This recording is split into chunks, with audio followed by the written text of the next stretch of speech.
শুভ সকাল বন্ধুরা। আমি কাজী নজরুল ইসলামের একটি কবিতা পাঠ করছি, লিচু চোর।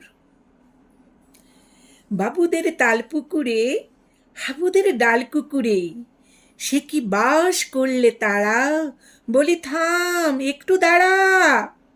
পুকুরের ওই কাছে না লিচুর এক গাছ আছে না, হতা না আসতে গিয়ে বড় কাস্তে নিয়ে গাছে গিয়ে যেই চড়েছি ছোট এক ডাল ধরেছি, ওরে বাবা মরাত করে পড়েছি সরাত জোরে।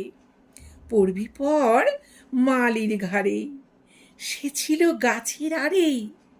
বেটা ভাই বড় নচ্ছার, ধুমাধুম গোটা দুচ্চার, দিলে খুব কিলো ঘুষি, একদম জোরসে ঠুসি।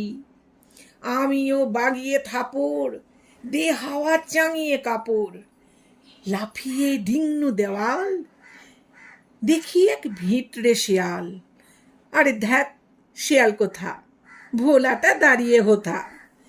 দেখে যেই আটকে ওঠা, কুকুরেও জড়লে ছোটা।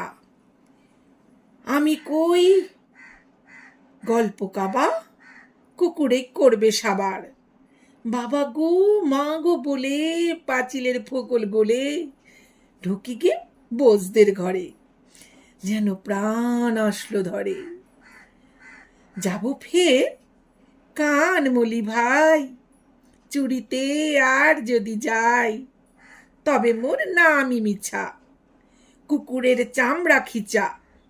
সে কি ভাই যায় রে ভুলা, মালির ওই পিটুনি গুলা। কি বলিস ফের হপ্তা, তৌবা নাক খপ্তা। নমস্কার, ভালো লাগলে সাবস্ক্রাইব করে সঙ্গে থাকার অনুরোধ রইল।